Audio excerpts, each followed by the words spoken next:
And this is good too. Hi, everyone. Hello. Let's just, okay.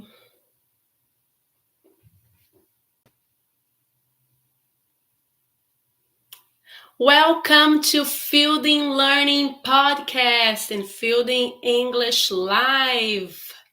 Today we are going to have fun here, guys. This is the place where we help you to learn English and immerse yourself in the learning experience, sharing tips and making you part of the American culture. Today we will dive deep into the world of summer camps. I'm here with my co-host, my husband, Eric, and I think I told you guys, I have been telling you guys, that he is a native English speaker. I'm from Brazil, but he is from the United States of America. Yes, I'm local. I'm very local, and we're really, really excited about today's topic because we have our son in summer camp this week and next week, and probably some more weeks. And we want to talk about all the different types of summer camps you can consider sending your kids to. Yes, today is the last day of his first camp.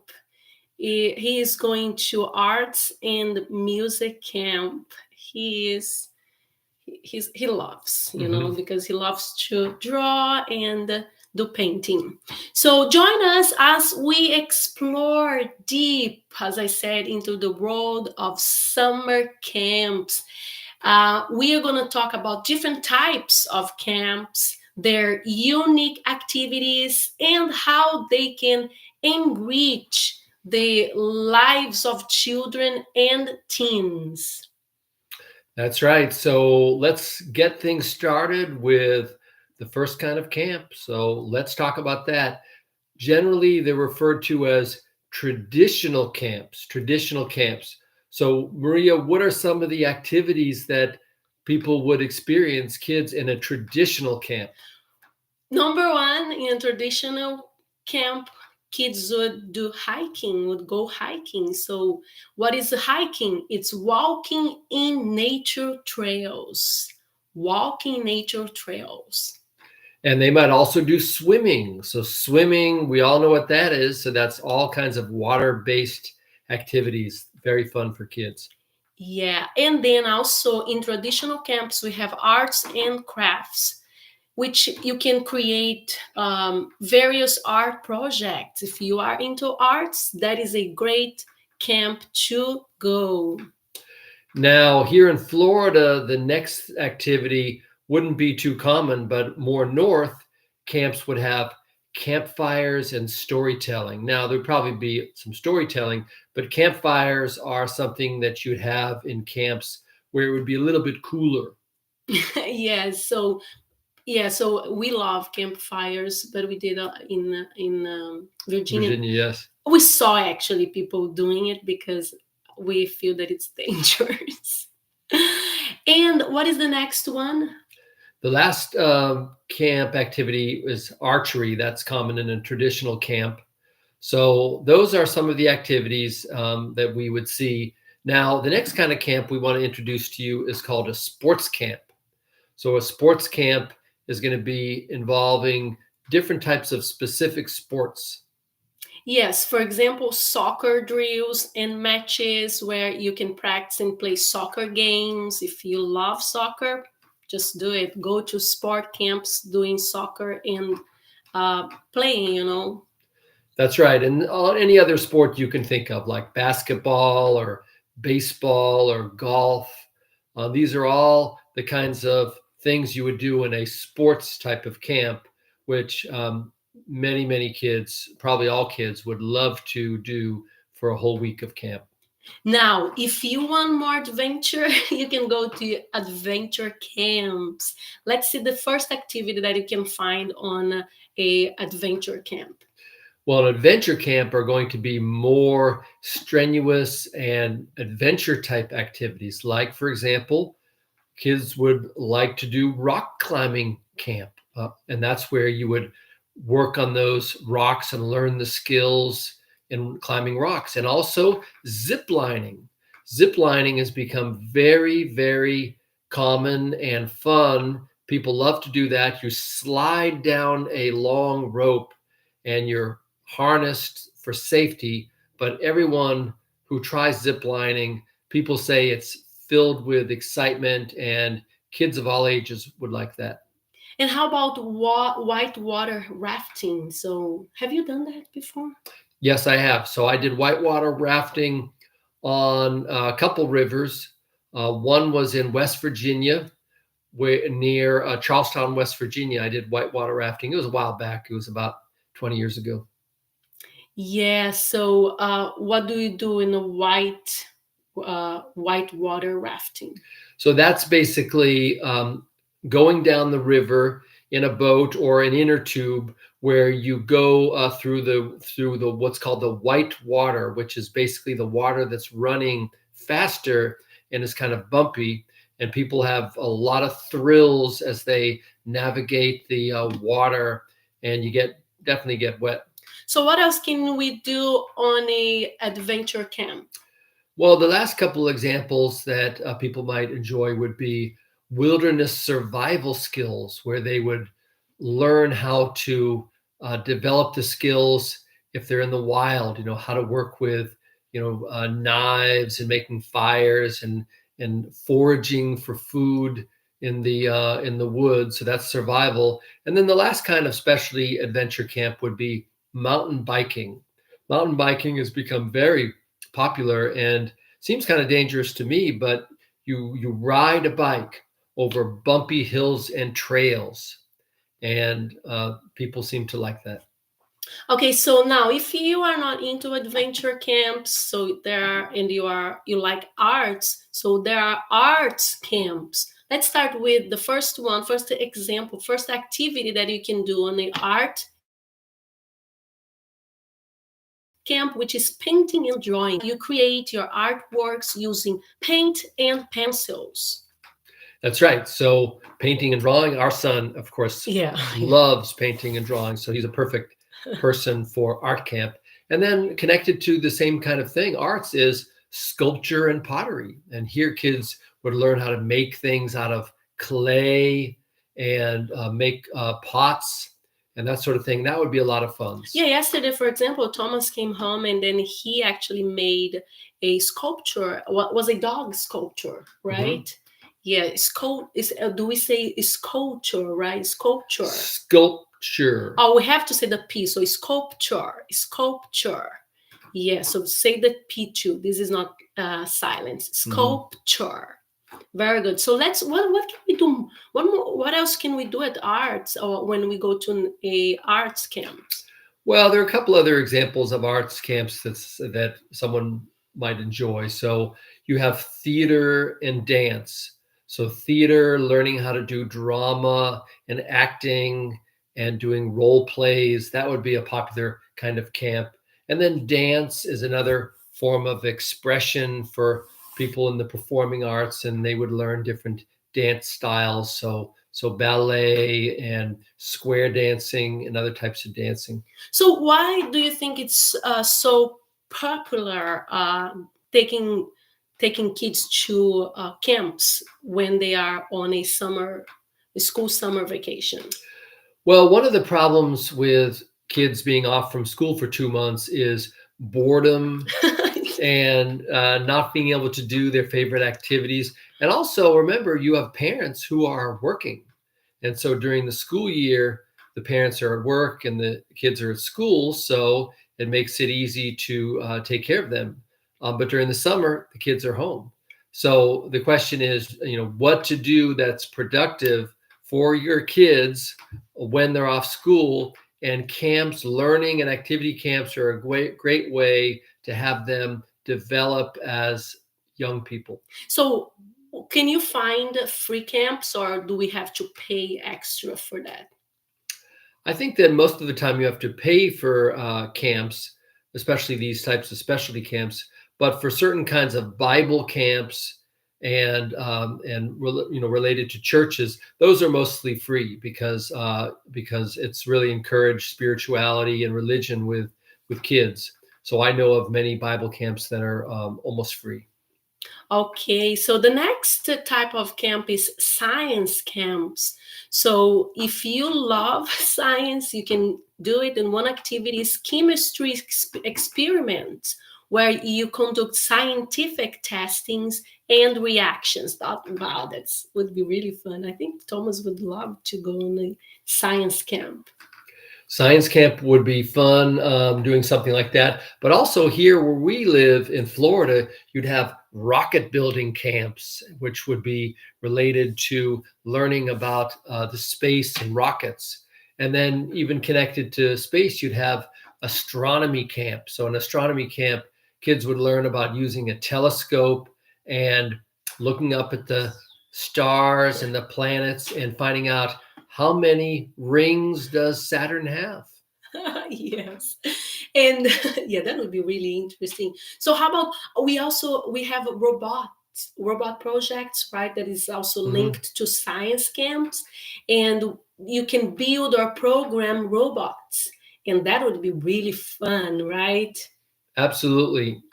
And and then finally, aside from that, you might have looking at natural environments and learning about the science behind bugs and ecology and that kind of thing. Those could be classified as a science camp. Yes, so we are talking about a lot about science, and now let's talk about technology, because we also have technology camps where you can, if you are into coding, you can take coding classes, for example, and where you're going to learn how to program languages, like learning programming languages. Mhm. It's looks really interesting. Yeah, that's right. So technology camps might have kids learning about video games and designing them, 3D printing, and basically things that are related to the STEM field, science and technology. So all these types of activities, virtual reality camp, these would be camps who are for kids that might be a little bit nerdy and really want to learn about science. So the STEM the is a word that is STEM, right? So what does that stand for? So STEM is a word which stands for science, technology, engineering, and math. And, Yeah. and Wow. sometimes people say STEAM now, and they add an A into the word, and the A stands for arts. Okay, that looks really interesting. Now, if you do you have other activities that you can do on a technology camp? I think we pretty much covered those. And we next move to another type of camp, which is called just a pure nature camp. Ooh, wow. If you are Nature. into nature, you see nature, you can go to the wildlife observation, for example, when you watch and study animals. Oh, that would be really fun, right? That would be fun. Just don't get too close to them, especially if they are dangerous. Or alligators. Yes, like the alligator camp. You don't want to be too up close and personal with an alligator. But then you'd also have plant identification camps where you'd learn, not to touch poison ivy, and things like that, and understanding plants and nature hikes. And a big component of this group of camps would be photography camp. Oh, wow. Yeah, that would be great too. Yeah, taking pictures of nature, of animals, of plants. Kids of all ages would really enjoy photography camp. Yeah, so now if we don't want to go to nature camps, we can also do horseback riding camps. So I think my sister Adriana, she would love this camp because she loves horses. So you can have like we can take riding lessons where you learn how to ride horses, because you need to be safe while riding a horse. That's right. So many of the activities connected to horseback riding, horse care, grooming your horse, trail rides, all of that is going to be part of the horseback riding camps. Seems like a lot of fun. Now we are talking about those kids that they really love to run, and then like they are also, I would say, they want to be moving around. So how about those kids that they don't have the ability to move? Do we have camps for those as well? Yeah, so that's another category of camps that are called special needs camps. And here, kids that do have special needs would be in special programs like adapted sports camps, where the sports could be, for example, wheelchair basketball, or something like that, where they might need just a special need accommodation for the camp, or music and art that's especially for therapy, for people that camps where they could use the music and art for relaxation. So these would be a couple of the first examples of special needs camps. But overall, camps are all inclusive, right? Because it doesn't matter if your child is in a special need um, situation. He can go to any camp he wants, because here we also have all inclusive. So all camps are inclusive. So you just he will do it or she will do it what Mhm. they can.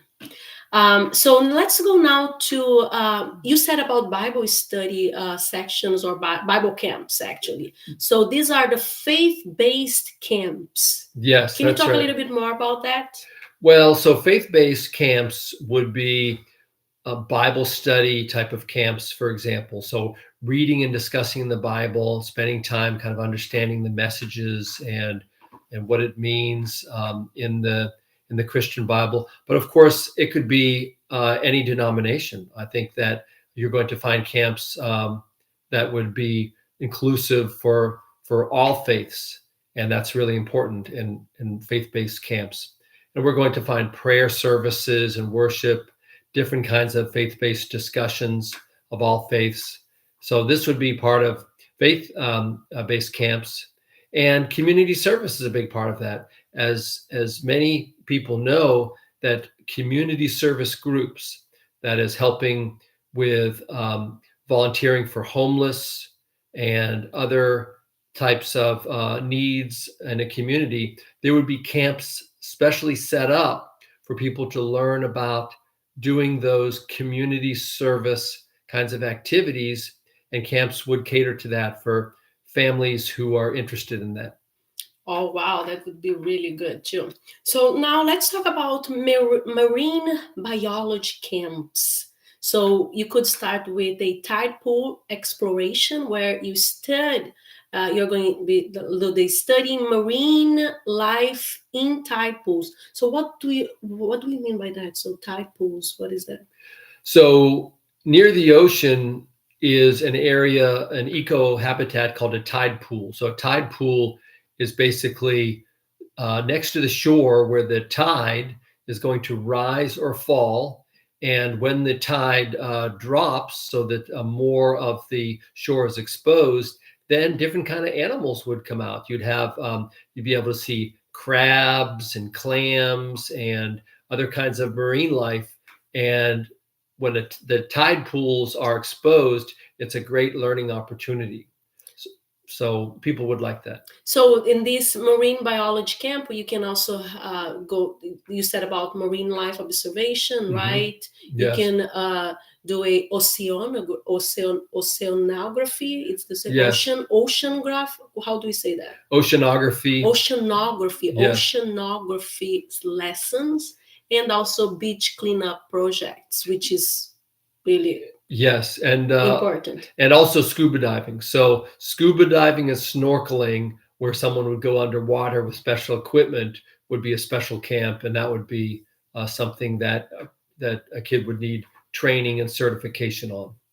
Okay, so the next one would be academic camp. So if you are into math, science, language, so this you should definitely go to academic camps. So let's start with math challenges, where you're gonna solve mathematical problems. He is the one, the math. I love He's the math. math. He's the math guy here. I don't like it, but he is really good. Now, you also can go to science, science experiments, right? Mhm. Would be one of the academic camp. Yeah, so any academic subject that someone might take in school, math, science, creative writing, history, and even something like language learning. I mean, we could have a whole separate category on that, but you'd have Spanish camps, French camps, German camps. So, language learning is an important subject for camps. Okay, so now how about those people who are into leadership? Do we have camps for that? Well, as kids get older, especially if they're 12, 14, 15, and they're involved in leadership training, like through the Boy Scouts and other youth groups, they definitely would need to develop skills in team building, public speaking, other leadership types of the word we use in English is competencies or Or leadership competencies? competencies. So there would be camps that help them, like a public speaking camp. If a kid is 14 or 15 wants to go into politics and be a really good public speaker, well, doing a camp to learn how to be a better public speaker would be a good thing to do. Okay, so now how about those people who love to cook? Well, Maria, that's you. You love to cook, so you should probably talk all about cooking Ooh, camps. cooking camps. That's my jam. Yeah, cooking and cleaning. Hmm.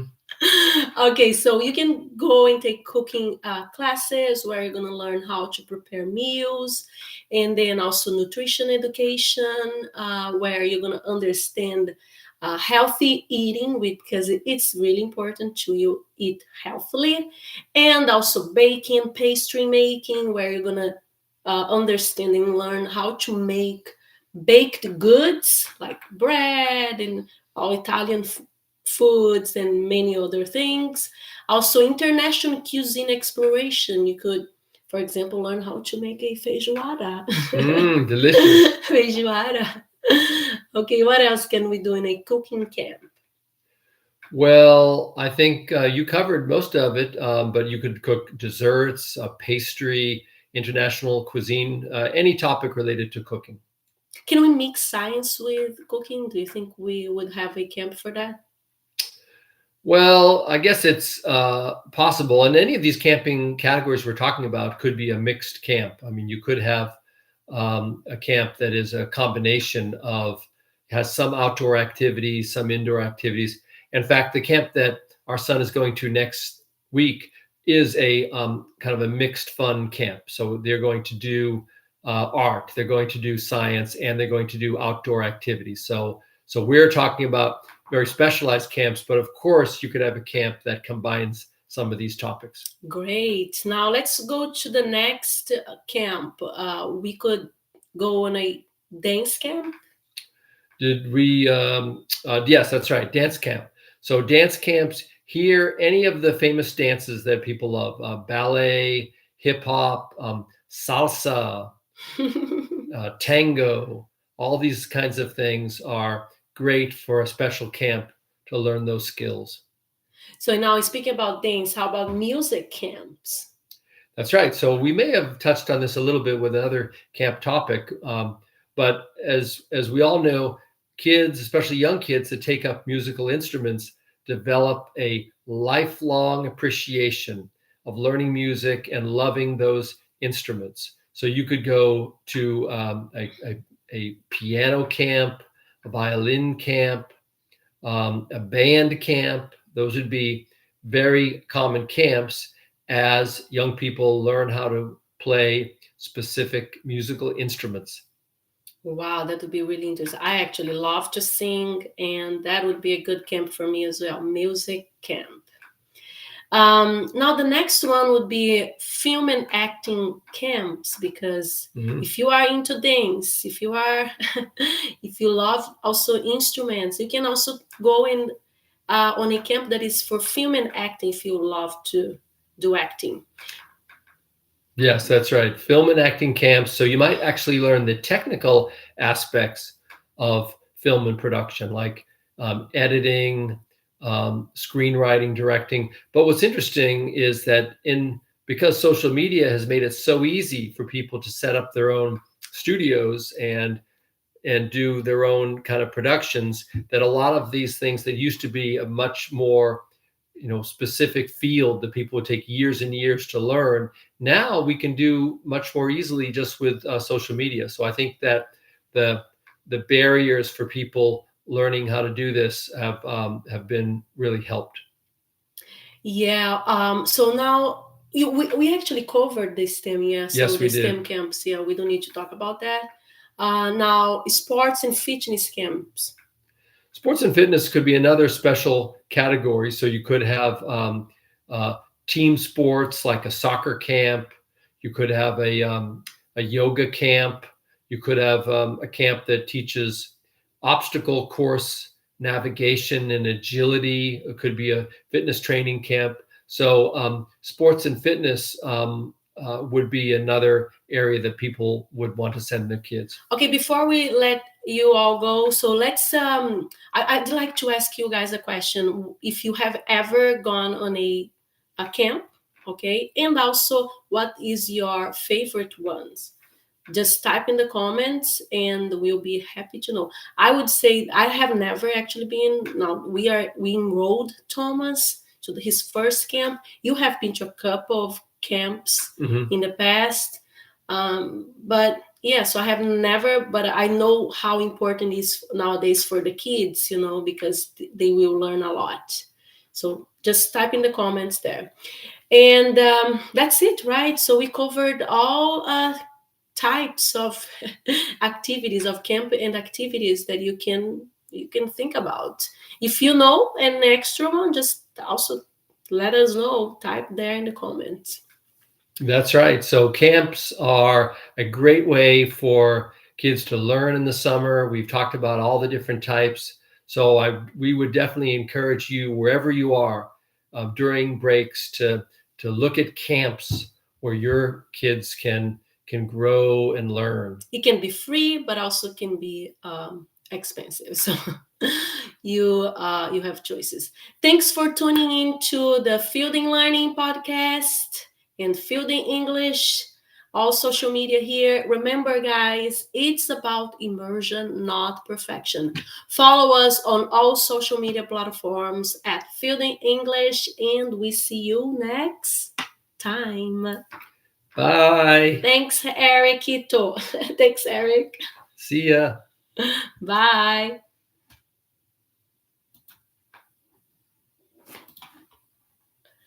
Okay, so we are just